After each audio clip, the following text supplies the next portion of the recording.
नमस्कार मंडळी, welcome back to my channel myself Shivani.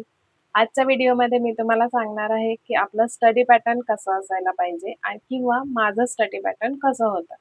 मी फक्त 4 स्टेपमध्ये अभ्यास करायची आणि ते मी तुमच्याबरोबर शेअर करणार आहे. त्यातली फर्स्ट स्टेप ती म्हणजे रीडिंग. आता तुम्ही कोणती एक्झाम टार्गेट करताय किंवा त्याचा सिलेबस काय आहे त्यावर ते डिपेंड करतं. जसं मी जे एक्झाम दिले काही गोष्टी होत्या, ज्या मी ऑलरेडी शिकलेली होते. जसं तुमचं इंजिनिअरिंग झालं असेल, डिप्लोमा झाला असेल, ITI झालं असेल आणि त्या फील्डचे जर तुम्ही एक्झाम देताय, तर तुम्हाला थेअरी पार्ट हा खूप रीड नाही करावा लागणार. कारण तुम्ही ऑलरेडी शिकलाय, तुम्हाला एकदा रीड केलं तर समजून जाईल. पण जर तुम्ही वेगळ्या कोणत्या डिपार्टमेंटची एक्झाम देताय किंवा एखादा सब्जेक्ट आहे जो नवीन आहे तुमच्यासाठी, तर तो सब्जेक्ट तुम्हाला खूप लक्ष देऊन रीड करावा लागेल. तर रीडिंग करताना काय करायचं, आपल्याला जे इम्पोर्टंट वाटतंय त्याला अंडरलाईन करून ठेवायचं किंवा तुम्ही हायलायटर वापरून हायलाइट पण करू शकता. त्याने थोडा बुक खराब होतो म्हणून मी हायलायटर नाही वापरत. मी पेन्सिलनी अंडरलाईन करायची. तर हे होती फर्स्ट स्टेप. मी फक्त रीडिंग करायचे आणि नॉन टेकच्या बाबतीत जसं मॅथ, रिझनिंग करायचं आहे, तर त्या सब्जेक्टमध्ये मी काय करायचे, मी मोस्टली ते ऑनलाईन करायचे. तर ऑनलाईन क्लास करताना मी क्लासमध्ये जे इम्पोर्टंट आहे किंवा जो पॅटर्न आहे, तो मी लिहून ठेवायचे. समजा मॅथ्सचा एखादा सब्जेक्ट करताय, पर्सेंटेज करताय, तर पर्सेंटेजमध्ये 10 पॅटर्नचे क्वेश्चन्स असतील. तर एका क्लासमध्ये एक पॅटर्न शिकवला, तो एक पॅटर्नचा एक क्वेश्चन आपण लिहून ठेवू शकतो.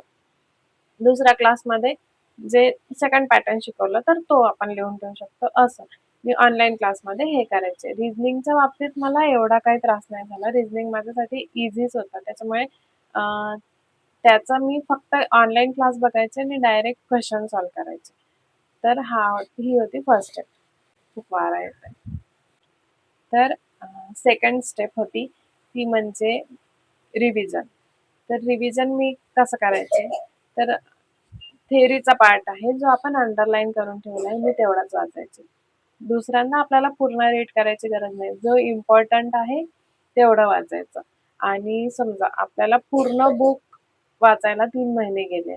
3 महिन्यानंतर आपल्याला नाही आठवणार, की आपण पहिल्या दिवशी काय वाचलं होतं. त्याच्यामुळे रिव्हिजन महत्त्वाचं आहेच. आपण विसरून जातो. तर ते रिपीट करणं महत्त्वाचं आहे. त्याच्यामुळे ते रिव्हिजन मी करायचे आणि मॅथ रिझनिंगचं मी डायरेक्ट पहिल्या दिवशी जो काय लेसन शिकलो होतो, त्याचं मी डायरेक्ट क्वेश्चन सॉल्व्ह करून बघायचे. हे होतं माझं रिव्हिजनचं पॅटर्न. आणि रिव्हिजन करताना मी नवीन क्वेश्चन्स घ्यायचे. म्हणजे तेच नाही. समजा मी ऑनलाईनचे क्वेश्चन्स आधी फर्स्ट स्टेपमध्ये सोडवून बघितले आहे. तर मी रिव्हिजन करताना बुकमधले क्वेश्चन घेईन किंवा नवीन कोणत्यातरी बुकमधले क्वेश्चन घेईन म्हणजे माझी जास्त प्रॅक्टिस होईल. थर्ड स्टेप होती ती म्हणजे टेस्ट सीरीज. टेस्ट सीरीज मी ऑनलाईनच घेतले होते आणि काही बुक्स पण घेतले होते, ज्यात क्वेशन्स होते. तर ते मी सॉल्व्ह करायचे. टेस्ट सीरीज हे मी शेवटच्या दिवसात म्हणजे पेपरच्या एक 15 दिवस आधी मी टेस्ट सीरीज सॉल्व्ह करायला घ्यायचे. टेस्ट सॉल्व्ह कधी करायची, तर जेव्हा आपण अभ्यासाला सुरू करतो. जसं मी 10 ते 6 अभ्यास करायचे, तर 10 वाजताच टेस्ट सोडवून बघायची.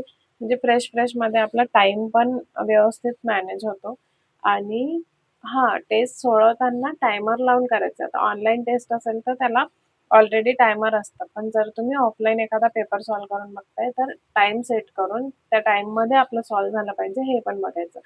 तर ते मी करायचे. टेस्ट सीरीज सोडवल्यानंतर म्हणजे एक पेपर सॉल्व्ह केल्यानंतर त्यात आपल्याला किती मार्क्स मिळाले, कुठे चुकलं, ते चुकलेला पार्ट मी परत अभ्यास करायचे. परत त्याची रिव्हिजन करायची. त्या पॅटर्नच्या क्वेश्चनची किंवा त्या लेसनची मी परत रिव्हिजन करायची. असा सिंपल 3 स्टेपमध्ये अभ्यास होता आणि चौथी स्टेप म्हणजे पेपरच्या आधी 3 दिवस आधी अभ्यास बंद करायचा. हे स्टडी पॅटर्नमध्ये येत नसेल कदाचित, पण ही माझी पद्धत आहे. कारण मला असं जाणवलं, आपण खूप असं पेपरच्या आदल्या दिवशी रात्री 12-12 पर्यंत अभ्यास केला आणि दुसऱ्या दिवशी पेपरला गेलो, तर आपल्याला काहीच आठवत नाही. काही सुचतच नाही. आपली झोप झालेली नसते. आपण फ्रेश नसतो.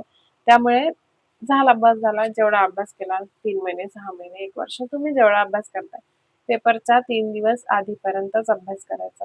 नंतरचे 2 दिवस रिलॅक्स ठेवायचे किंवा 1 दिवस आधी तुम्हाला प्रवासासाठी निघावं लागू शकतं कारण दूर पेपर वगैरे असलं तर. तर मी पेपरच्या 2 दिवस आधी काहीच करायचे नाही. डायरेक्ट फ्रेश माइंडनी पेपरला जायचं आणि पेपर सॉल्व्ह करायचा. तर पेपर सॉल्व्ह करण्याची स्ट्रॅटेजी पण मी नेक्स्ट व्हिडिओमध्ये सांगेन.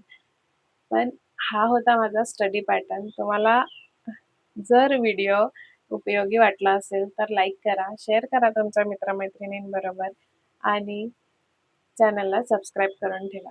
भेटूया आपण पुढच्या व्हिडिओमध्ये. तोपर्यंत बाय.